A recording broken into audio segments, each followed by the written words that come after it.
Hey, Story Hub family. Imagine saving for a dream trip your whole life, only to face injustice at the airport gate. One woman's courage turned humiliation into triumph, exposing a shocking truth. Hit that like button, subscribe, and join us to uncover stories that inspire and empower, because every tale deserves to be heard. Under the gentle glow of early morning lights at Chicago O'Hare International Airport, 70-year-old Margaret Wilson gripped her weathered leather satchel like it was her anchor. To passers-by, she might have seemed like any elderly traveler, clad in a practical navy coat and neatly polished shoes. Yet inside, her heart thrummed louder than the airport's bustle of rolling luggage and gate calls. This wasn't just a trip. It was the journey she'd waited a lifetime for. A pilgrimage to Paris, France, the city she'd sketched in her teenage notebooks.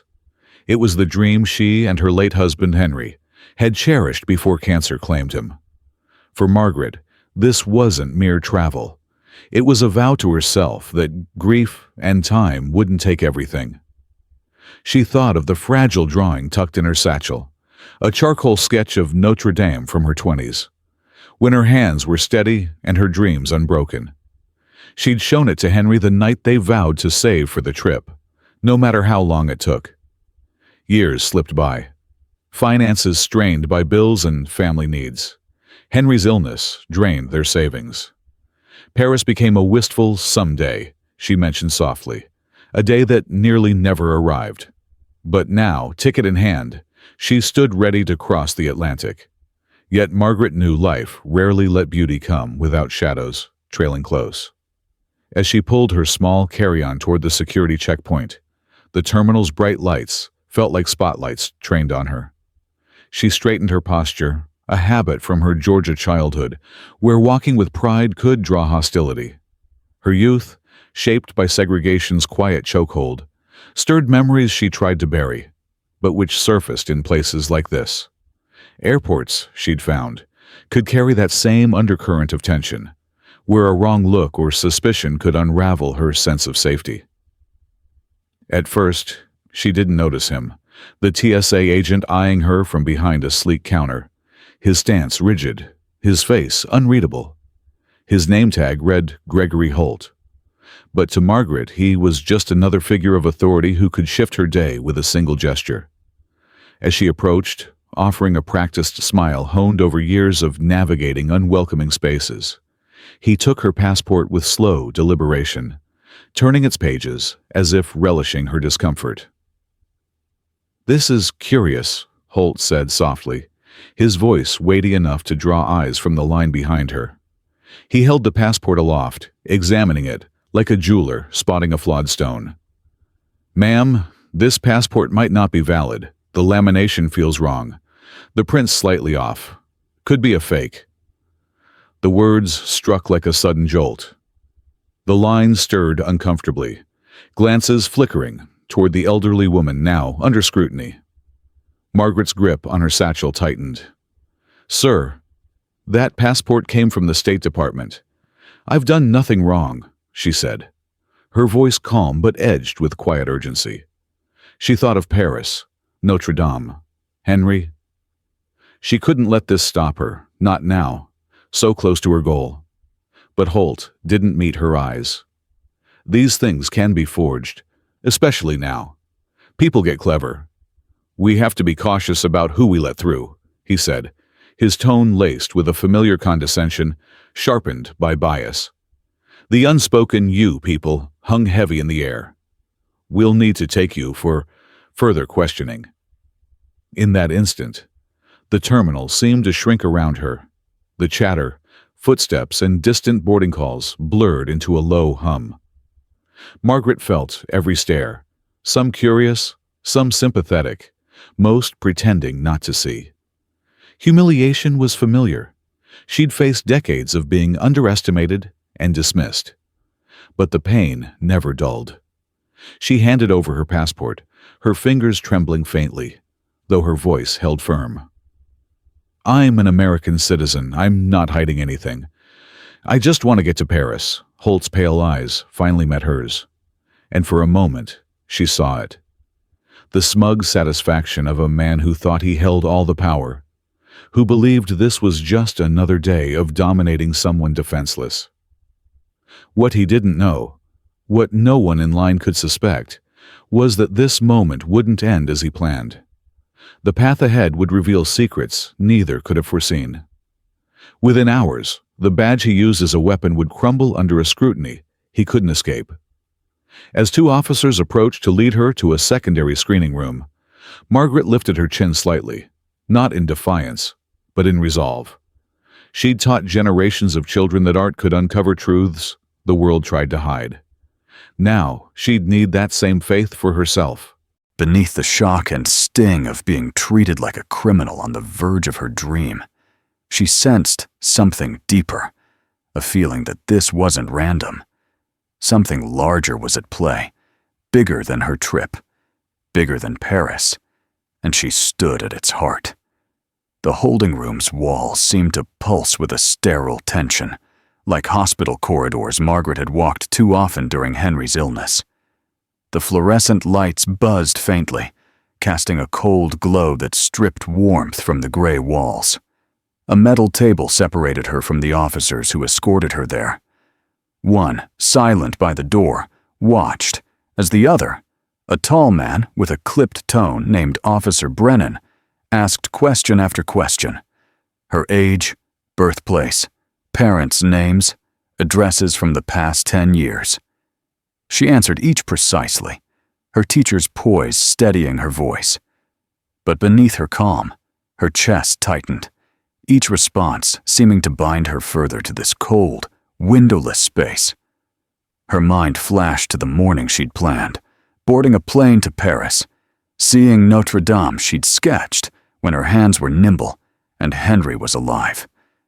Instead, she was here, a suspect, her passport, cherished like Henry's letters, laid out like evidence. Brennan flipped through the passport again, his brow furrowed.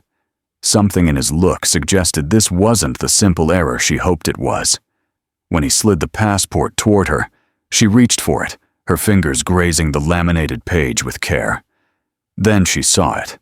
Not the flaws Holt claimed, but a precise hairline tear beside the RFID chip, glinting faintly with metallic film. Her breath hitched. This wasn't right.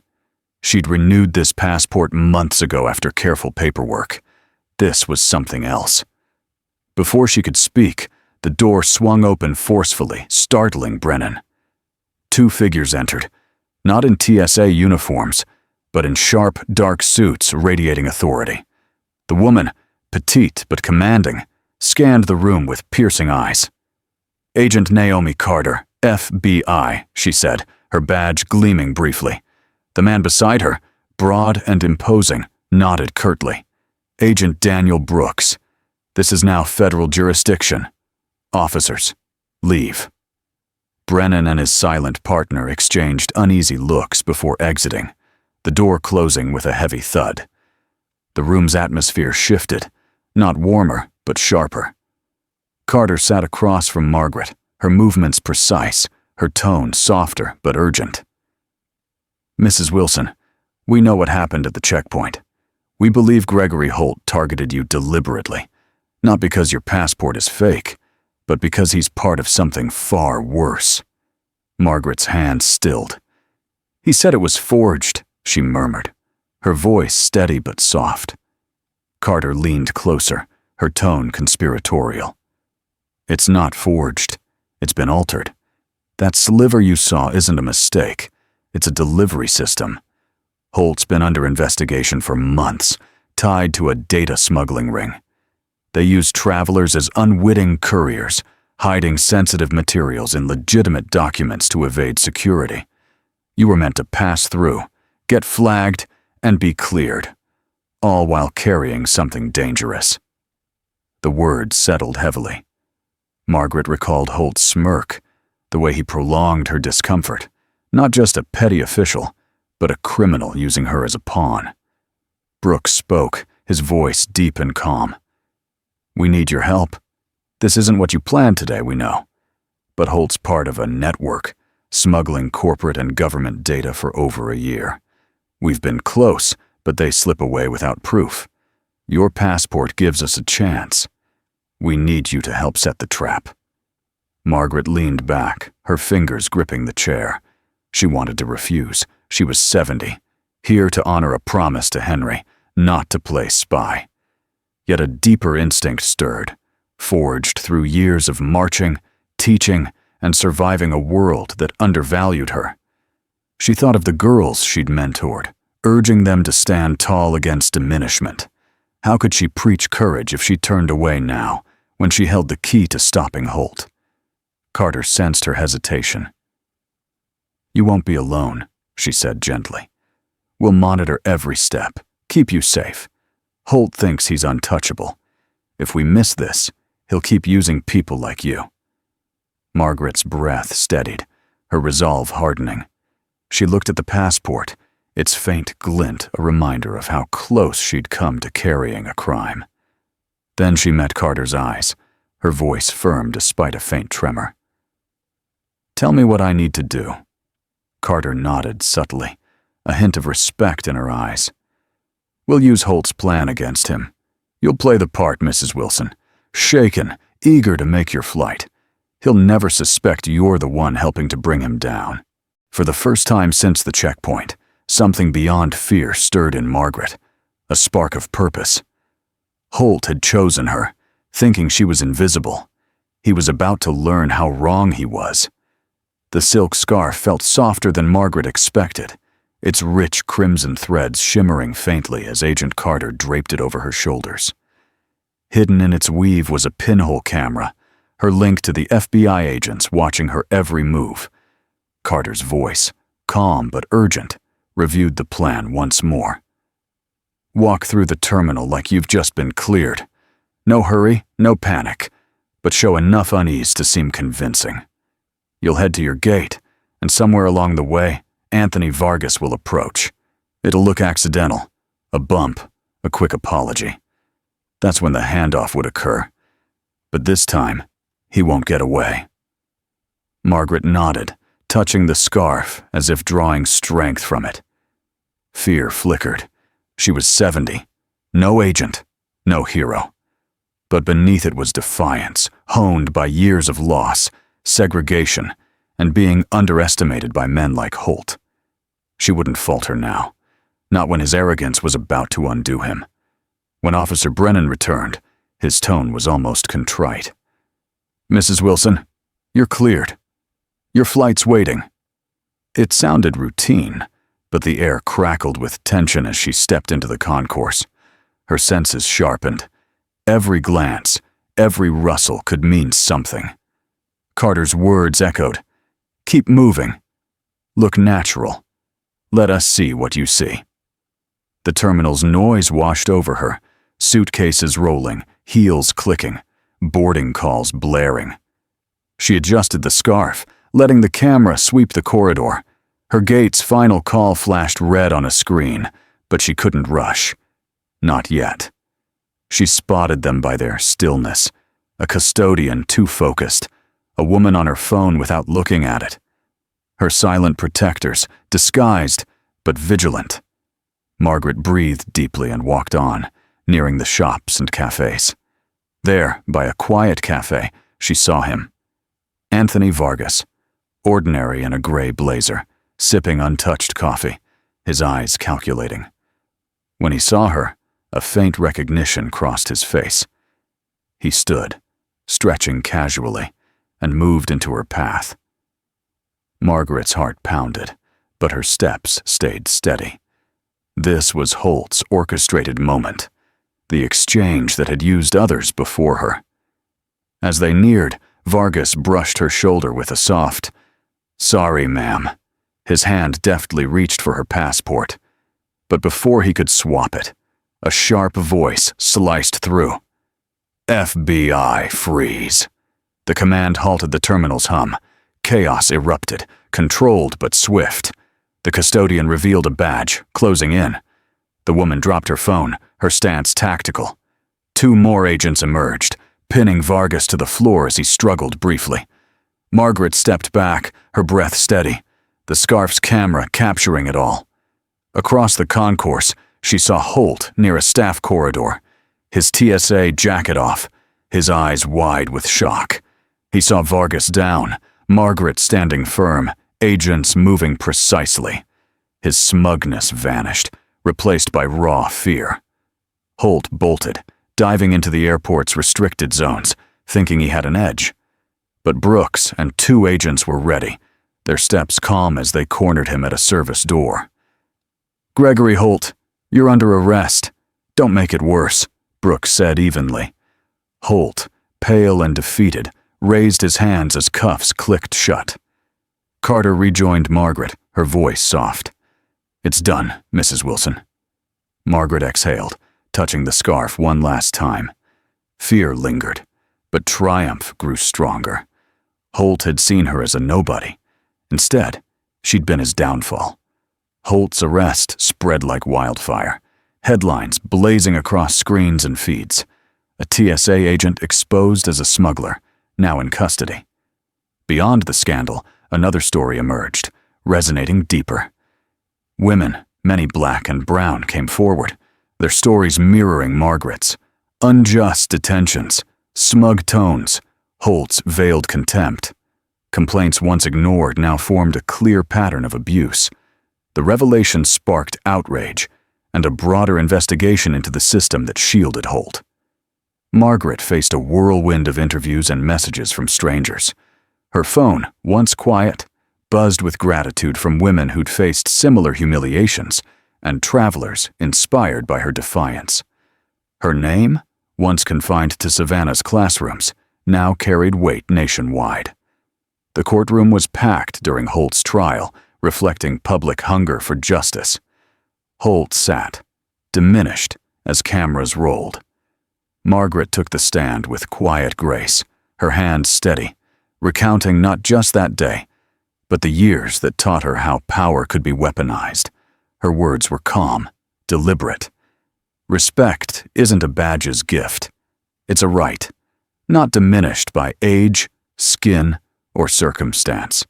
Her testimony, quiet but powerful, echoed in courtrooms, broadcasts, and online spaces, amplifying others' silenced truths. Holt's defense faltered, unable to dent her composure or the chorus behind her. The guilty verdict brought no fanfare, just a collective sigh of justice served. Holt was led away, no longer a gatekeeper, but a criminal exposed. Outside the courthouse, Margaret felt the cool air and the weight of others' relief alongside her own. It wasn't victory, but certainty. Fear, when met with shared courage, lost its power. A year later, the memory of O'Hare lingered like a faint shadow for Margaret. She'd considered abandoning her plans, the thought of airports quickening her pulse. But Carter's words, "Don't let him take more from you," pushed her forward. On a spring morning in Savannah, she prepared again for Paris. At Savannah, Hilton Head International, a kind-eyed TSA agent returned her passport with a warm, "Enjoy your trip, ma'am." The simple kindness nearly moved her to tears for its normalcy. Paris was everything she'd dreamed and feared she'd never see. The air carried espresso and lilacs. Cobblestone streets wound like a living map. Standing before Notre Dame, she felt a knot loosen, one she'd carried since Henry's death. She unfolded her worn sketch, holding it against the cathedral she'd drawn decades ago. For a moment, Henry felt near, his awe a whisper. But Paris offered more than closure. It sparked renewal. By the Seine, she found art students struggling with perspective. Instinctively, she stepped in, guiding their hands to capture the Pont Alexandre III's arches. Her teacher's voice steadied them, and soon a small crowd gathered, eager for her wisdom. When asked where she'd studied, she smiled. Life and a Savannah schoolhouse. Her days in Paris became a rhythm, mornings sketching Gothic shadows, afternoons mentoring students who reminded her of her past pupils. Each day, O'Hare's weight faded, replaced by purpose, not just catharsis. On her last night in Montmartre, Paris sparkled below. She sketched, not as the young dreamer or the humiliated widow, but as someone reborn. Her pencil traced her transformation, not just the city. Back in Savannah, echoes of fear might linger at checkpoint, or Holt's smirk might haunt her dreams. But those no longer defined her. Her story was about what she'd reclaimed: dignity, courage, voice, and dreams. As the sun set and Paris glowed, Margaret whispered thanks to Henry, the city, and herself for refusing fear. Holt was a fading footnote, but her story, forged in pain and persistence, was opening its brightest chapter. Margaret Wilson's journey began as a quiet dream, nurtured over decades. A 70-year-old Savannah widow, she'd saved for years to honor her and Henry's vow to see Paris, the city she'd sketched in youth and whispered of in hardship.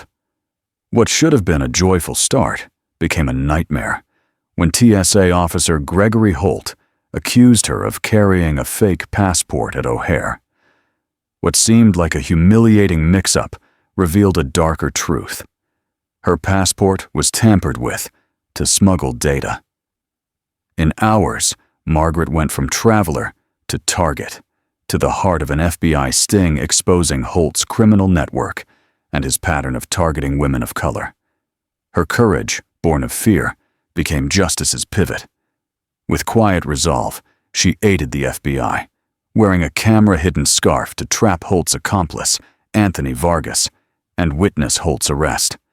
Her impact grew beyond that day. Her steady courtroom voice amplified others' silenced stories, exposing systemic failures. A year later, in Paris, she stood before Notre Dame, her sketchbook open, no longer the frightened woman, but one renewed. Teaching Parisian students, she rediscovered confidence, turning a scar into resilience. Holt faded into a cautionary tale, while Margaret reclaimed her story with pride. Her journey shows that life tests us at our most vulnerable, but dignity and courage are ours to choose. Margaret's story reminds us it's never too late to reclaim dreams, rise against exploitation, and turn trials into strength. If her story of resilience, justice, and renewal moved you, keep it alive. Subscribe to Story Hub, like this video, and join us for more stories proving the human spirit's strength. Your support fuels inspiring tales, reminding us why courage and hope matter.